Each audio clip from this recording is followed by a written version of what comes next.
Welcome to Heard, Afros Audio Interview Series. I'm your host, Talib Jasir, and my guest today is Derrick Young. How are you, man? What's going on, man? I'm good. All right. Running as always. Busy. I get it, man. So it's good to see you, share space with you once again since October. Yeah, man. Yeah, for folks meeting you for the first time, how do you usually introduce yourself and the work you're building across books, media, and community? I've never had that question asked because I'm usually hiding in the back room. My wife is the front-facing figure of our business. Co-founder of MahoganyBooks. That's generally like the title I go by when I'm introducing myself to people. And Mahogany Books has grown into a cultural institution, not just a bookstore. So when you think back to the beginning, what problem were you actually trying to solve, you and your wife? And please shout her out, please. Her name. So my wife, the beautiful Ramunda Lark Young from Tulsa, Oklahoma, proud member of Zeta Phi Beta sorority, all that good stuff. So I grew up in the DC area, always had access to Black bookstores. And as I got older, I noticed that those number of bookstores and access to good variety of Black literature had been decreasing. I worked at a Black bookstore when I was in college. So I knew what it was like to be in a space surrounded by books and just have option to, choose the kind of books I was interested in reading. After I graduated college, I noticed that the number of Black bookstores had decreased, but the offerings from other Main Street bookstores was offering was extremely limited.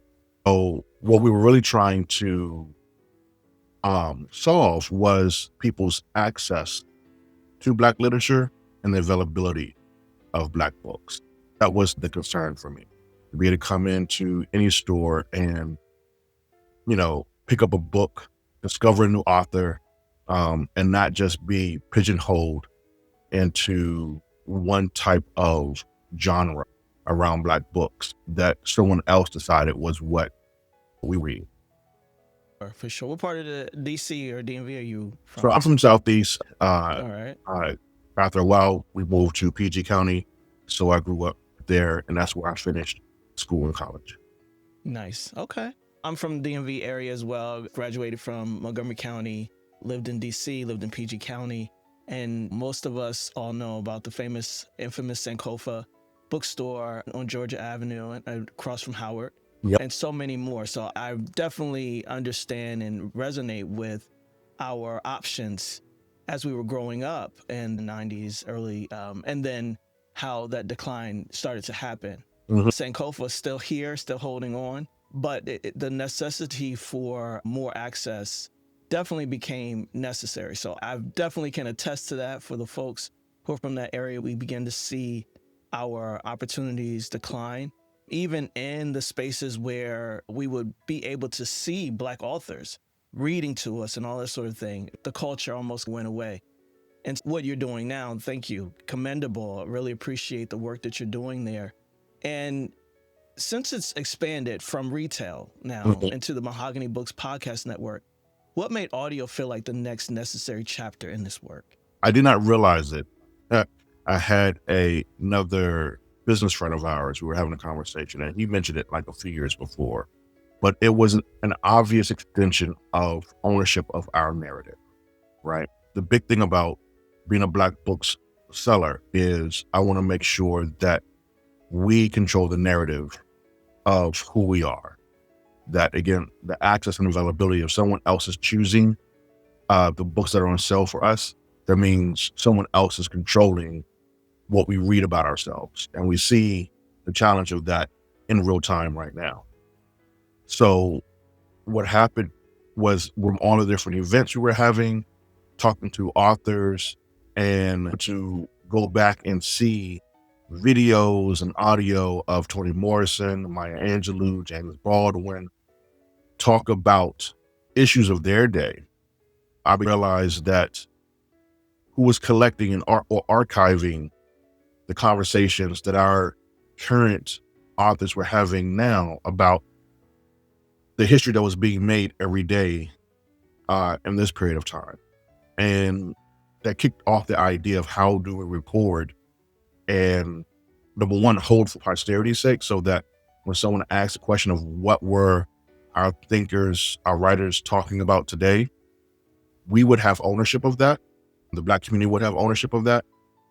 But then it began to extend to, well, how do we in real time platform authors in a way that can get to people in West Virginia, right? Can get to people in some of these states that still don't have access to Black bookstores, or just maybe limited by transportation. They can't get to the event, right? So understanding that the Mahogany Books DNA, we always talked about, high touch and high tech.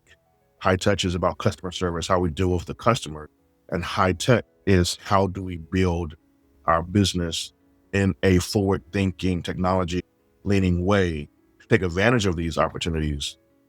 Podcasting became like the next iteration of our growth, because it allowed us to continue the work that we wanted to make, that we began with, was making books available and accessible to people wherever they are. So if you're in DC in the middle of a snowstorm and you can't get out to the bookstore, like we just did this past week, we switched both of our events to virtual live events. We just live streamed. So wherever you are, you don't have to put yourself in danger of sliding, get into an accident. You can still attend the book event. And then we turn that into the podcast. And at your leisure, you can still connect with these incredible authors and hear these incredible conversations and have them impact and resonate with you the way that they impact and resonate with me. For sure. I hear access as the theme of everything that you all have done with Mahogany Books, from the beginning to even where you are now. And you're so right about this. Seemingly, we continue to recycle our elders, our ancestors. And while that's important, obviously, to platform and to be reminded of their wisdom and who they were, one thing that gets lost in that shuffle is that there's some great writers, some great thinkers now, today. Mm-hmm. And I started seeing that like in my vinyl collection. I started continuing to inherit these collections, hundreds and hundreds of albums from the 60s, 50s, 70s. And I'm thinking, okay, when I pass these down, I think I might want artists of today to continue to pass down along with that collection, because then it almost seems like there's a period of time that we weren't doing. We weren't creating or building or working, and that is false. Yes. So being able to have access to each other to really recognize that, yeah, they are great in their own right, were great in their own right. There's some greatness that exists today, and we want to platform them and provide access to them. Yeah. I mean, Gen X guy, proud of it, born in the late 70s. And when I grew up, Bobby Brown, the Keith Sweat, Gerald Levert, all those people made great, great music. I enjoy the Isley Brothers. I enjoy Isaac Hayes. But, as the old head generation now, passing on our musicians and our other artists to the younger generation and say, hey, don't forget about some of these people who really helped to take R&B to a whole new level, to evolve it. Make sure we put those people in the pantheon as well. So as, R&B grows, as Black literature grows, as that canon continues to expand, we're keeping in mind these people of this day and age and teaching our kids, that heritage as well. For sure. I'm a proud Gen Xer too, man. And you got to be able to put Casanova and Tenderoni in its proper place. So I definitely respect that. And speaking of that, where we are challenging these narratives that come out, and I'm a proponent in not considering the lens or gaze of others, but really focusing in on understanding who we are as a people, ourselves, shifting our own narratives for ourselves. And so you challenge Miseducation by reclaiming these Black stories. What does it mean to treat storytelling as something foundational, not supplemental? If you look out your window right now, right, you turn on any news station, any cable news station, we see the importance of understanding history, we see the danger of not knowing history right now in front of us and how our rights and freedoms are being eroded and missing out on the freedoms and the advances that people for hundreds of years have been fighting for. And we don't understand the heritage, or there are many times that, when someone else controls the narrative, they skip over the heritage of resilience, of overcoming, of constantly fighting for freedom that this entire country has benefited from. And if we allow our narrative to be subverted, to be absorbed into someone else's story, the brilliance of this country dims, in all honesty. So our heritage, our understanding of who was Stokely Carmichael, our understanding of what Jim Crow was, of what the Black codes were, of understanding how there were literacy bans on Black folk in the 1600s and 1700s and how that came about. Like, all of those things are hard-fought wins that our ancestors have done a lot for. And for me, as I began to understand my heritage, I began to have a better understanding of who I was as a person. Every other ethnicity uses their heritage and their culture to build up pride in their community as a bulwark against people taking advantage of them. But we're told we don't have that same culture or heritage, and is used to take advantage of us. So when I was struggling with who I was as a person, when I was struggling with my place in society, the thing that grounded me was history. And that gave me a North Star as a foundation as to the floor of who I was. And knowing that people who passed on, this spirit to me was incredibly moving and helping me to build up my confidence, my willingness to stand up and protect other people, my love for community. And I want to make sure that when we don't necessarily understand, I hate using that kind of phrase because it's not quite as precise as I want it to be, but there are moments in time where there's a disconnect in our community. And a lot of it is because we don't fully understand the brilliance of our heritage.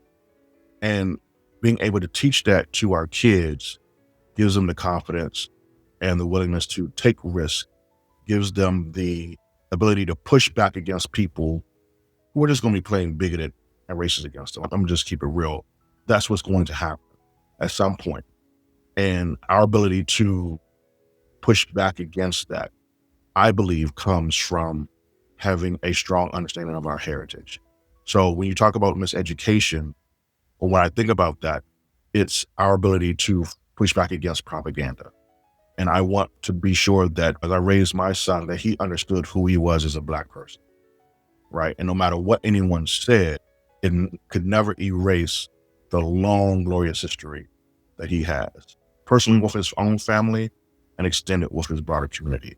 So when we choose the books that we sell in the store, the authors that we platform on the MahoganyBooks podcast network, it's intentional for us to find people that is going to speak into folk and give them the type of empowerment that they need to help them feel. So even if it's fiction, that they feel revitalized, right? To be able to go out and be an activist in their own way. So they won't ever be overwhelmed and overcome with like all the constant noise that come at them from being a Black person. Pushing back against miseducation is, I think, one of the most foundational things we can do as people, parents, aunts, uncles, grandparents, and books and stories, when you think about griots, are incredibly important to building up that DNA in people to be able to achieve and overcome and just be the resilient folk that we are. Yeah, that we definitely know ourselves to be, for sure. I certainly respect that position. We are very clear about the miseducation, understanding how we've had to be self-taught for generations and Mm-hmm. generations if we're going to learn anything outside of the miseducation. Mm-hmm. And books help us have access to that in so many ways.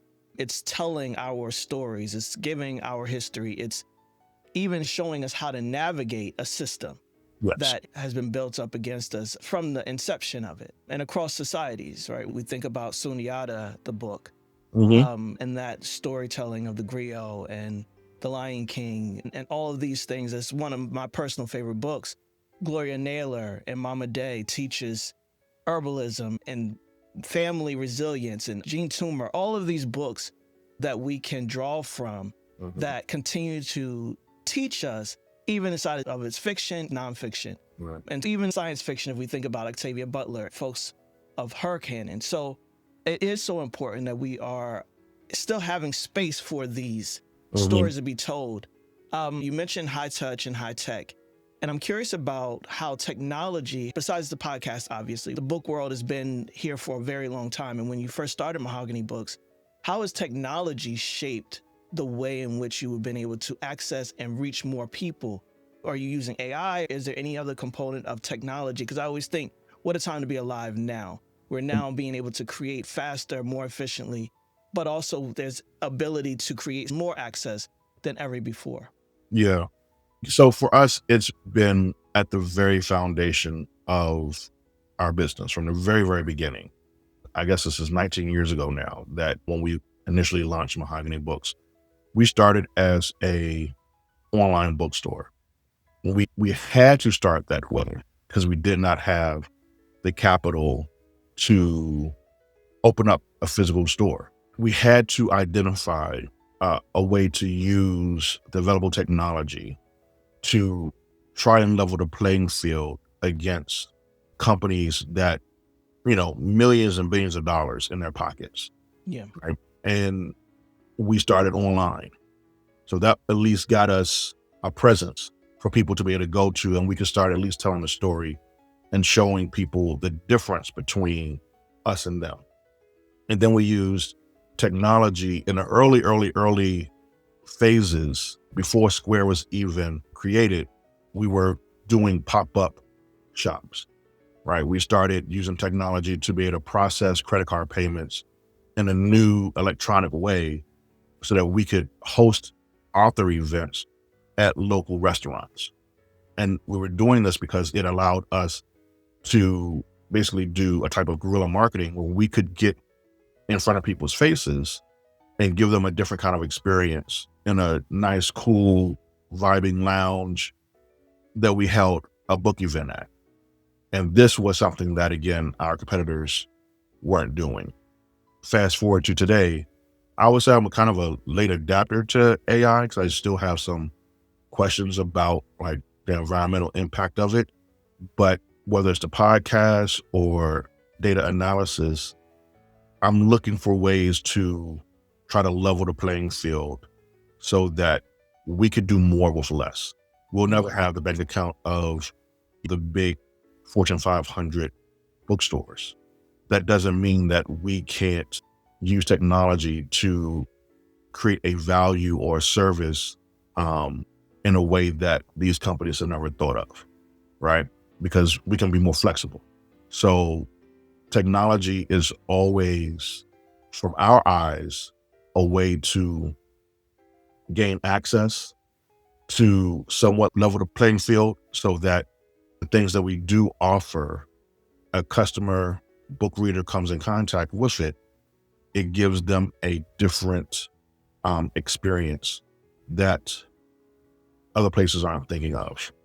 And if we do that enough times, we ultimately end up changing that person's muscle memory for buying, right? Everyone has a muscle memory for how they buy and shop and, operate as consumers.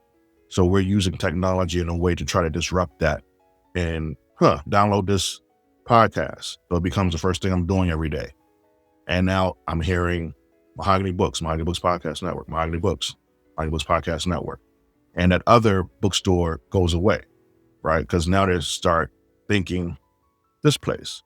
How can we use technology to create another way to advance that ecosystem? So we look at AI to figure out, I don't have a big financial analysis team. It was me and a director. So how do we use AI to break down numbers? All of that is part of it. So we aren't afraid of it. We try to be very intentional about it because, we want the ultimate outcome to be a net positive to our community.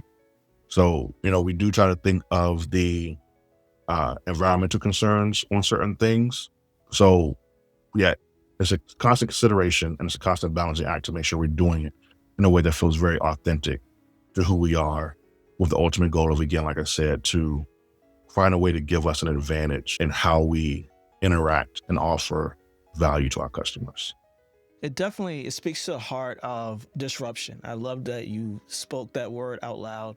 It's something that I work to impress upon podcasters, that the work to be seen, have the visibility that you want, the reach, it's going to take innovative means. It's not going to be, and you spoke about it, we couldn't model ourselves after all the bookstores that were out there that have the capital, that have the investors and the bigger locations. We had to think about it differently. We had to move different. We had to figure out ways and be innovative in the ways in which we connect and reach people. And it's something that we need to say so much more out loud and share these experiences, because the more we work to navigate in status quo that wasn't really set up for us to be able to succeed in it, the more we go off balance. We are resourceful people. We know how to do things. We know how to connect with each other. Yep. And as long as we are using the GPS to go down the same street that we've been going down our whole life and know how to do it without GPS, the more we're going to continue to find ourselves struggling in how do I get here and where do I go? We get to use this, our mind and our heart, in the ways in which we've been taught in our households and in our communities on how to make things work for us. Yeah, 100%. And again, it goes back to the heritage thing, right? One of the early publishing companies was David Walker. He wrote 4 letters called David Walker's Appeals. And this was, I want to say 1820s is when he did this. He was born free. So your status as a Black person was passed on through your mother. So most times people wanted to make sure they owned Black women, and then legally they codified it that the status of a Black person was passed down from the mom. In this situation, his mother was actually free. He figured out a way to learn how to read and write, and then ultimately he left and went to the Northeast. And what he did was he wrote these 4 essays and figured out a way to use technology to get them printed. And he would basically ship them and mail them down into the South. And he did this, and the Black folk down there began reading these different essays. And from reading these essays, it incited more and more people to begin fighting for their freedoms. Again, this was a guy who, and I'm talking about several things here, education, reading, the importance of that, learning a new technology, a printing press, delivery, right, getting them shipped down into the South, and him being intentional about this helped to spark a number of uprisings in the South.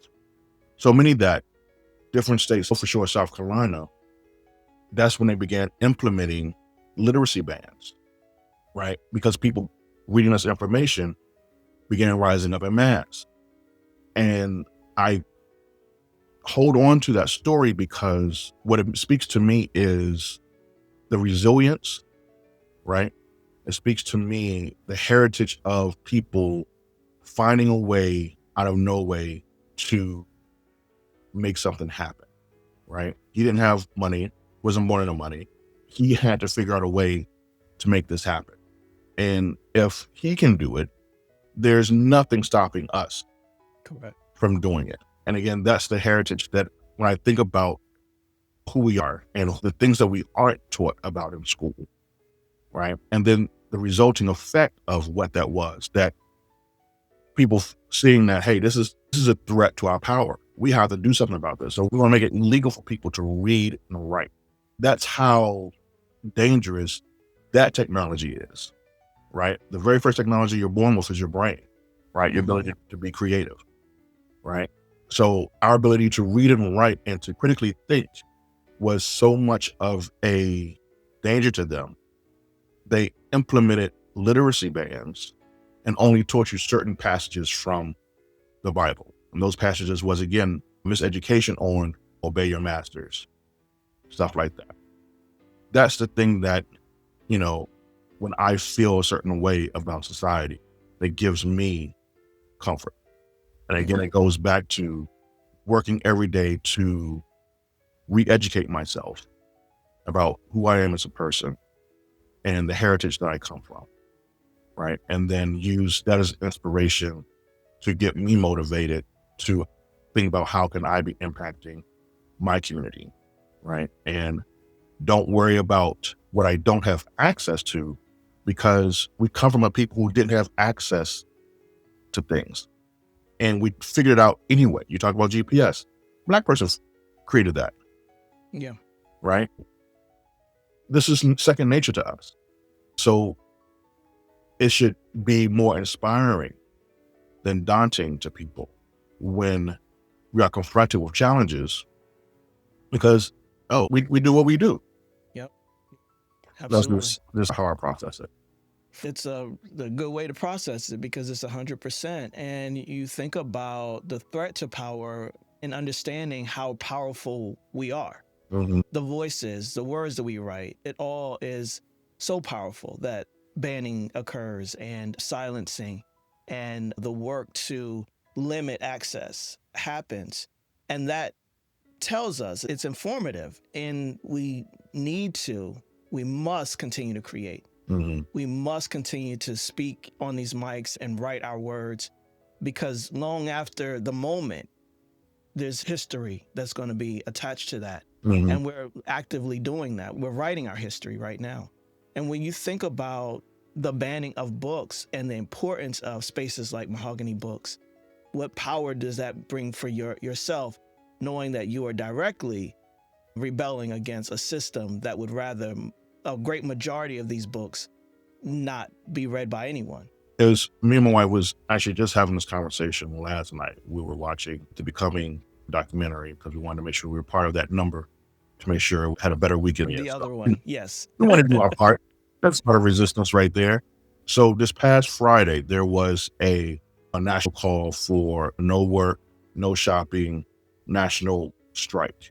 So as owners of a retail business, we really took that seriously, because we want to make sure that we are doing our part to be supportive of people, especially those in Minnesota who are actively resisting like an invasion. I don't even know the proper word for it, but it shouldn't be happening. It doesn't feel right.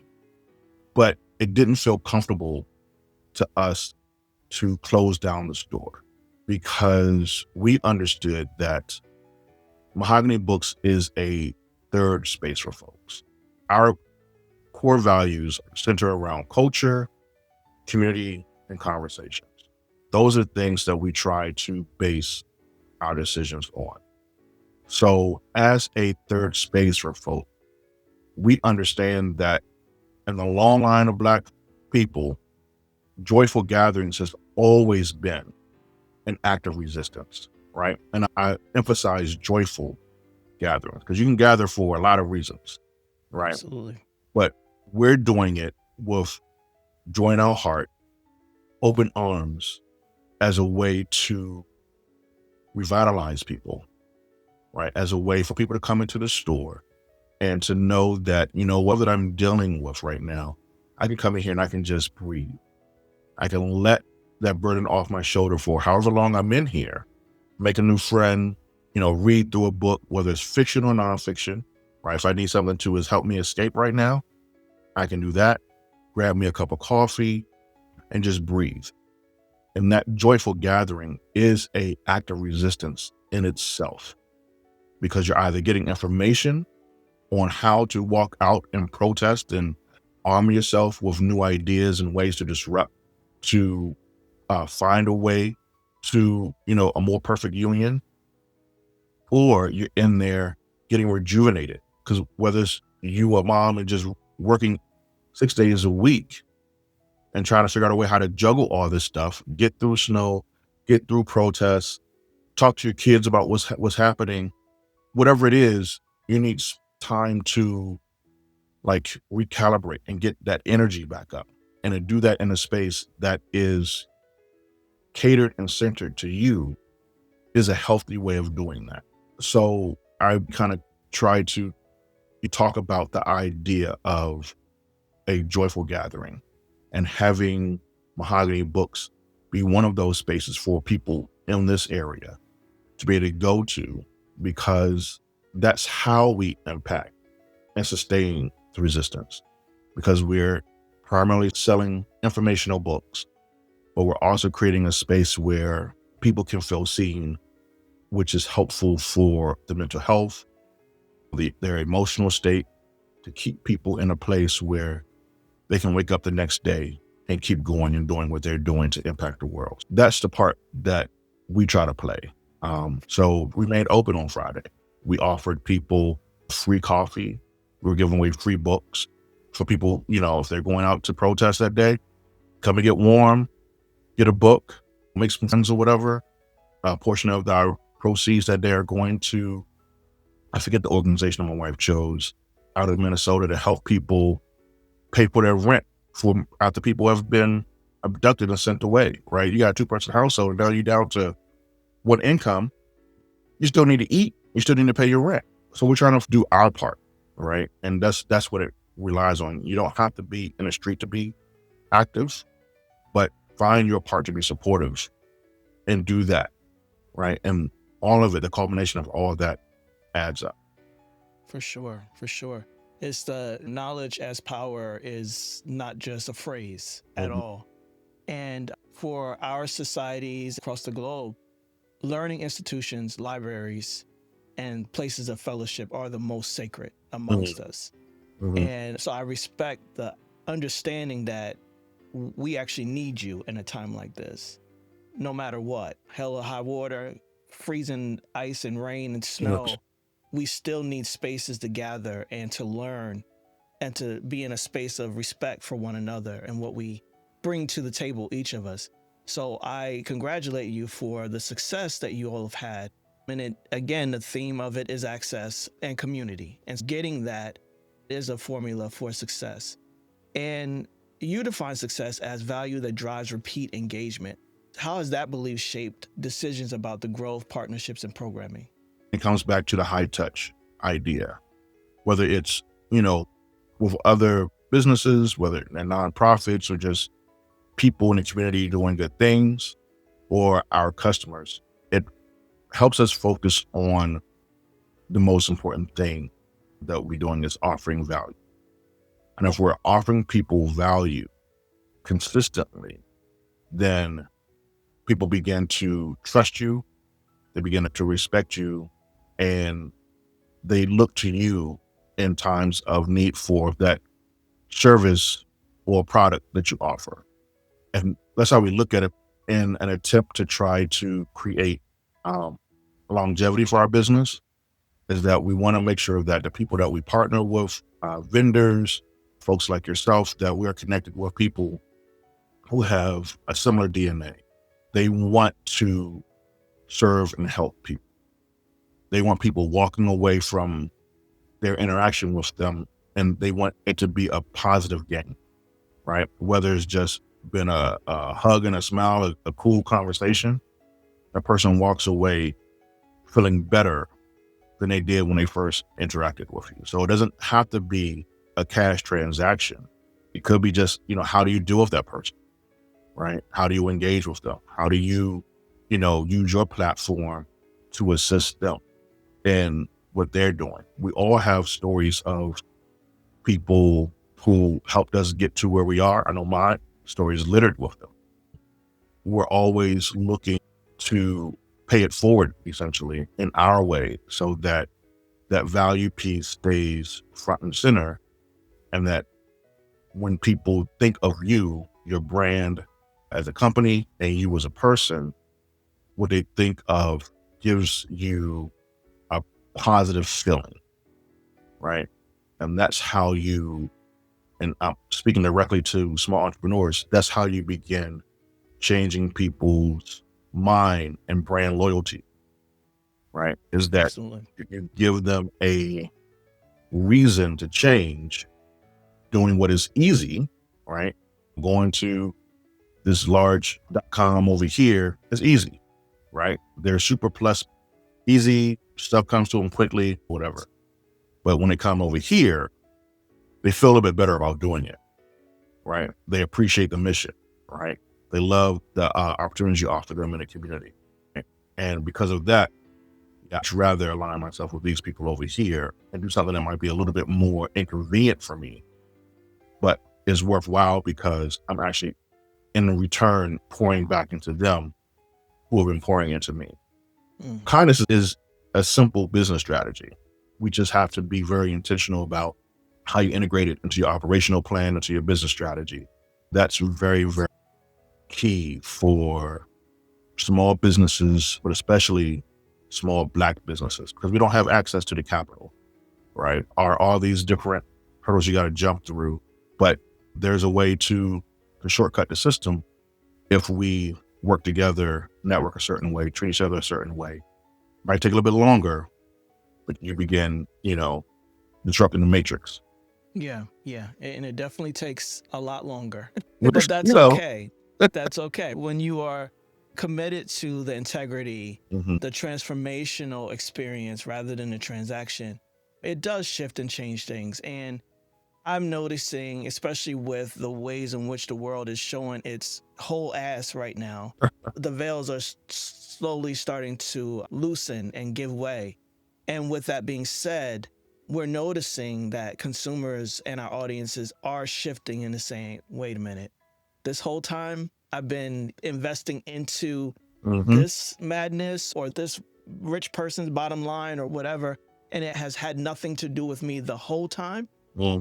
One thing about Black folks, we hate being played. We ain't feeling like we've been played.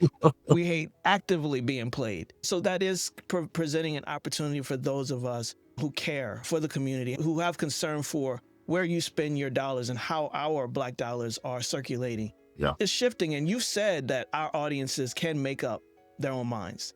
And how does that trust show up in the conversations you allow and the perspectives you platform? Being authentic. I don't know any other way to answer that. This is really about authenticity. It's really about building trust with folks. Even answer yourself. People don't want to be played. What's the new thing? Don't play in my face or whatever. Like, I'm sort of kind of on IG, so some of this stuff I see, but it's leaning into authenticity. It's leaning into respect and value and having conversations that are built on similar agreements around core values. And those are the things that allow us to have those conversations, to build those partnerships, to trust in our community and customers to make up their mind. And even if, you don't buy your book from MahoganyBooks, each and every time, you might be an avid library person. And it's because it's budgetary restraints. You have to go to the library most times. But when you really want to own a book, I'm coming to MahoganyBooks, right? So you might buy it from me 2 or 3 times a year. That's 2 or 3 times more than I had last year, right? And I respect and value that interaction. So we have to do our best and trust that our customers, our community, the people who follow us get it.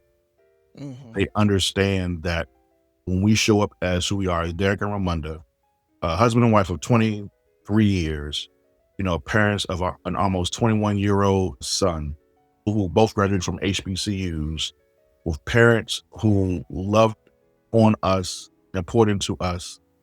We aren't the only ones with that kind of background, right? Hmm. There are millions of people with the same kind of background, and we just have to trust that they see it the same way that we see it. And that if we show up in a certain way, it will be reciprocated. So it's just trying to be authentic and trying to just lead with value and respect for people. And trust me, people will give the same back to you. Sure, the world needs more of it, that's for sure. So respect and honoring what you all have been able to do and continuing to do. And you're building with a 30 to 50-year horizon in mind. What does long-term thinking require from you that short-term hustle culture often misses? Wow. I think there's several ways to maybe answer that. I think what I want to say, I want to say because I'm hoping whoever hears this is a person who was in my shoes maybe 10, 15 years ago. Number one, it's to trust in your vision, right? Because the thing that you're thinking about, that you're dreaming about, your passion, other people will see it as well. And I think sometimes we get caught up on the everyday grind because we don't trust that we can build an organization, scale it well enough that it can last those many years. And part of that to me is the propaganda we keep hearing about Black-owned businesses aren't successful. So we have to trust that we can build a business that can have a 30, 40, 50 year, even longer run. And that the work that we're doing right now, if we take the time to step back and think that large scale, will put us in a position where we're thinking about the minute details that allow for a brand to grow. Those intentional details like high touch, high technology, like building your core values around community, culture, and conversation, like things that go into your branding messaging, that go into the way you train your team is important because you begin to grow that tree in the right way, right? You lay in a foundation that is proper to be able to sustain and hold up an edifice for that long of a period. So it's important to take a step back from that short-term hustle because number one, we have to trust that we can actually do it, right? To dream big enough that if this is what your passion is actually telling you, that number one, you can accomplish it. Then number two, then you start thinking about what are the things that you have to do every day to build that up and make it happen. And use your short-term hustle to attack those things with that energy that is needed to accomplish. Because it takes both of them. Because as a small business owner, you're never going to stop working, right? I'm watching the documentary last night with my wife. I'm on a laptop. She's like, "You're not going to," I'm like, "Sorry, baby, I got to get this thing out." It requires that short-term hustle, that everyday grind it out type of thing. Like I have that. I do it every day. That's on my plate. But you have to take a step back and imagine and dream and trust that your imagination and your dreaming is that gift, that blessing, that inspiration is being gifted to you by God.